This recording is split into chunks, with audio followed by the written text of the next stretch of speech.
w'Imana yacu impemu yera. Jewe nibaza ko amashyi dusabwa kuko mu uyu munsi atayo tuza gushobora yose. Naho twayashobora inshuro ntitwayashobora ubunini, ariko turabigerageza. Rero ni umuyoro wacu. Manshire biransaba kuronka ubwenge bw'Imana. Guma munsengera, guma munsengera ndonka ubwenge bw'Imana bwo gukora ibintu uko bikwiye. Icambere turanezerewe Imana.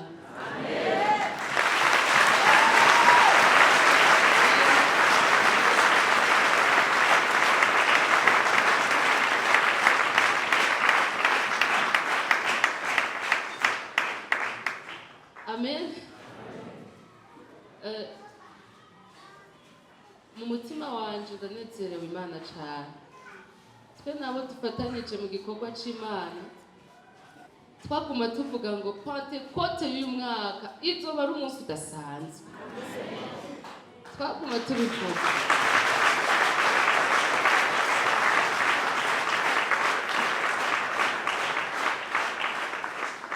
Rero twakiriye Pasika murazi ko twayihimbaje, nayo watubereye umunsi udasanzwe. Ni umunsi twagize igikorane kirimwe igitigiri c'abantu tutari bwigere dushikirako n'umunsi n'umwe. Kandi twari twavuze ngo iyi Pasika izotubera Pasika y'ikanguro. Iyi Pantekote rero irafatanye n'iyi Pasika duhimbaje uyu mwaka. Ni Pantekote. Jewe n'amasengesho yose nagize. Amasengesho yose ngira ni Pantekote y'ikanguro. Amen.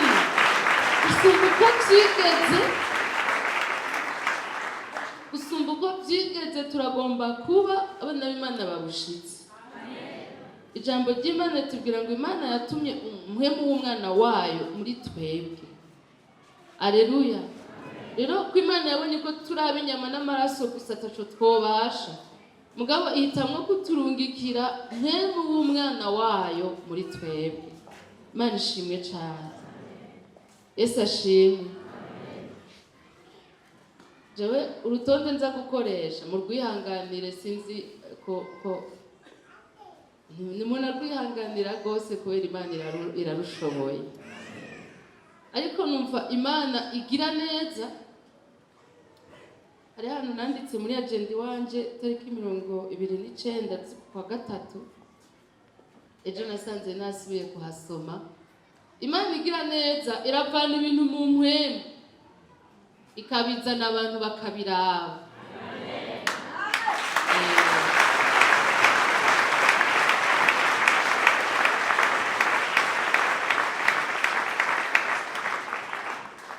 Nariko nsoma mu nkuru y'abami yo mu gitabo c'abami, Eliya adutswa y'ijuru. Yaguma abwira Elisa, sigara ngaho ndagiye. Gawe yari yamenye ibanga. Elisa nawe ati wapi sindakuvako. Gawe ikintu hanuje amaso. Ingene imikogote yaje gutwara Eliya. Yavuye mu ijuru kandi imikogote tuyizi mwisi. Kandi iyo mikogote na Eliya yarayibonye. Bambe Elisa. Na Elisa yarayibonye. Eliya yaricayemo, Elisa yarakanuye yarayibona. Rero nagira ngo ndahubwire ngo ibi byampwemu yera turimo ntibizoherera mu majambo, birashika mu bigaragara. Komera amashimana y'iryo shimwe. Kwakira Mungu yera nyene, tumunezererwe. Ibyo avuga arabishitsa, ibyo asezerana arabikora. Amen.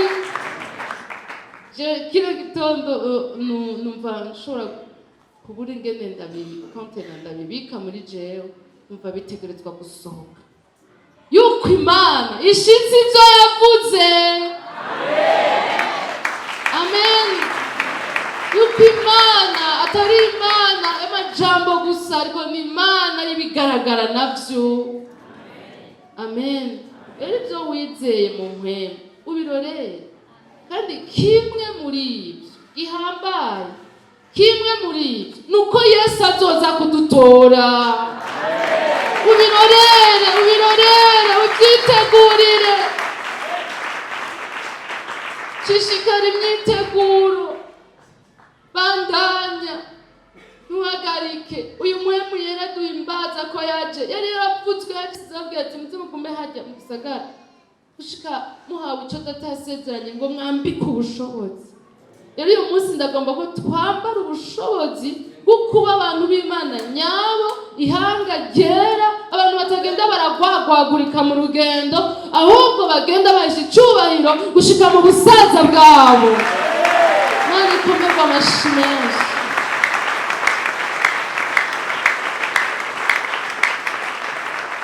Aleluya. Mana ishimwe. Uzobugiriwe neza niwagumana n'Imana. Uzobugiriwe neza niwapfumbatira mpwemu yera ukamugumya. Ibyawe bizogenda neza. Kandi isaha mw'isi gusa uzoba ufise n'iherezo ridasanzwe. Urakeneye Imana, ndakeneye Imana. Ushimire Imana rwose. Amen. Rero reka tubanze twakira abashyitsi batugende badasanzwe basengera hano. Ariko hariho abantu baba baje kuko tufise urubanza muri no weekend, ejo twariko turabatiza.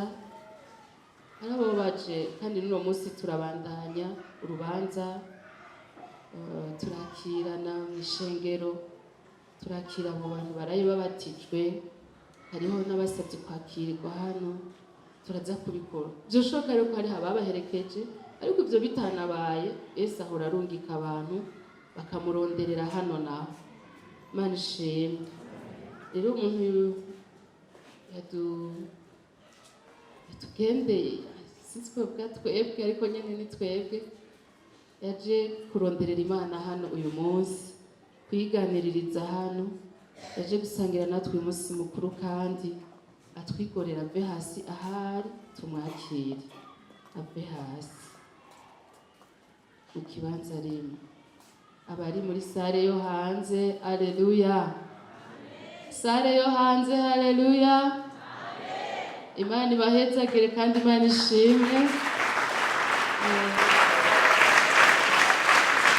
Yego, turabakiriye kandi tubakiriye mu izina rya Yesu. Turabakiriye ibibyagiriye mu bibanza byanyu. Yesu abahezagirane natwe, abahaniragina twebwe muciye aho twaciye. Amen. Hanyuma rero hariho abandi tugomba guhagurutsa nyene, n'aba bantu baraye babatijwe nabo bigore bave hasi gato, kandi mwe muhaguruka kenshi uyu munsi. Mwebwe muhaguruka kenshi.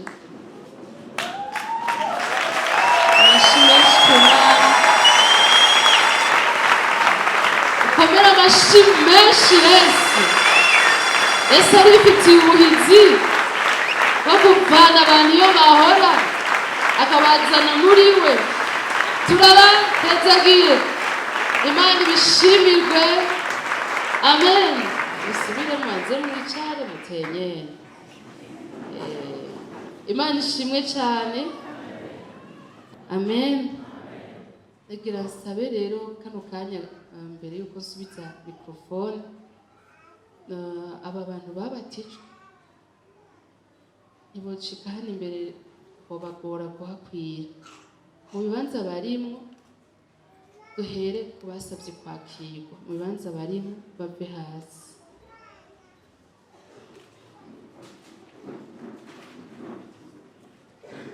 Imana ishimwe barabatijwe iyo batisimu ya Bibiliya kandi ya Kristo, ntidushobora gusubiramwo kubabatiza. Nitwonyuranya n'ijambo ry'Imana. Ariko ico dukora turasangira ibyo twubakiyeko, ivyigwa twaronse kugira dusangire diplome. Rero aba bantu bamaze iminsi biga nabo inyigisho z'ijambo ry'Imana, basabye rero ko boguma basengera hano kumvo ziba zitandukanye, kandi zidateye amakenga. tugaheza tukabakira. Imana ishimwe. Mukivyagurutse rero tugomba kubakira vy'ukuri kuko muri ingingo z'umubiri wa Kristo. Ubwo rero kubakira ibisanzwe kuko mu mubiri wa Kristo muhasanganya ikibanza, biroroshe. Aba nabo baraye babatijwe, namwe muce muvana hasi nabo mu bibanza murimo. Abaraye babatijwe muhaguruke.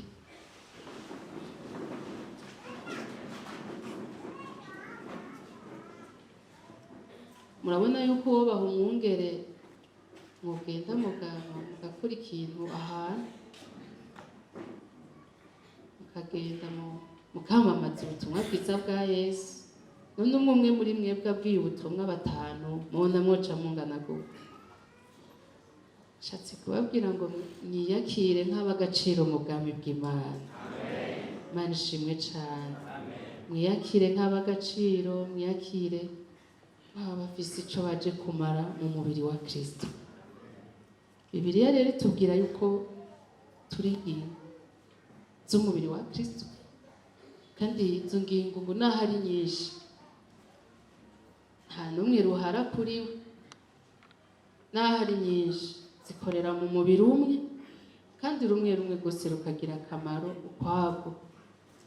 Tugomba rero ku mugaragaro abo bose babiraba, tugomba kuvuga ko uhereye ubu tubakiriye nk'uko mwabikunze ishengero rya Kristo, mwinjiriye mu ry'umwungere mwiza, ariko aho muzogera hose bize bimenyekane yuko muri abana b'Imana babisigiwe amavuta, abana b'Imana bashikije ico Imana isaba. Amen. Rero abandi muri mu bibanza kugira ntituvangane, mufashe mwubahe Imana uko nyene mwicaye, ariko tuduze ibiganza tubakire muri aya majambo tuti: bene data, mwizeye umwami Yesu Kristo, mukabatirizwa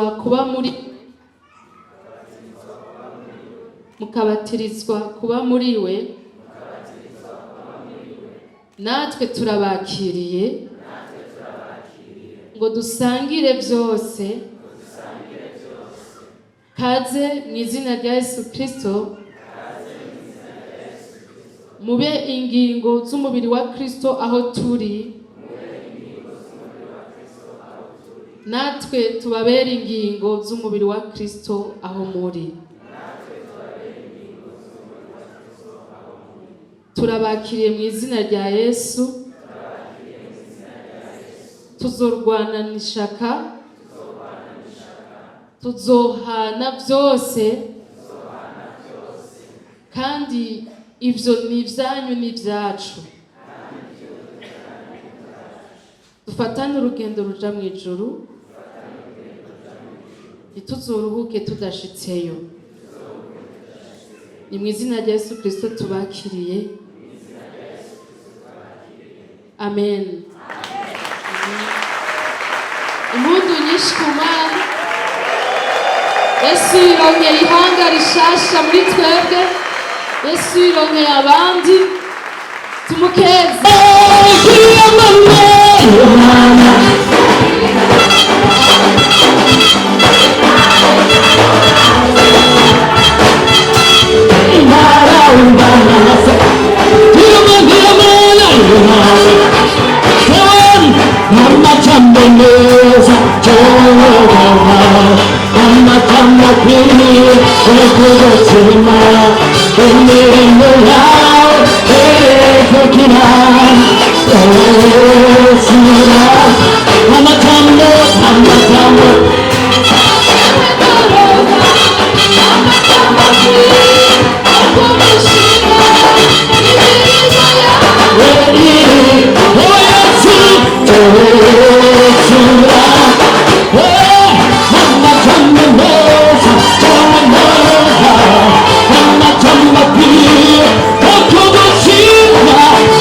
Hallelujah.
Tumukeze. Amen, amen, amen. Turagushimiye mwami Yesu ko wakoze ikomeye aba bantu ukabashikana ku gakiza. Turagushimiye kandi ko bihanganiye byinshi gushitsa kuri rigenekerezo. Turabasengeye ku rugendo rugiye gukurikira. Mwami Yesu uzubagirire neza. Turabahezagije umuhezagiro waduhaye kandi n'uwundi wifuza kubaho. Turabagumbiriye Mwami Yesu bazigamirwe muri twebwe natwe zigamirwe muri bo, utugire umwe, tubisabye mu izina ryawe rya Yesu Kristo. Nicarire none bahezagire.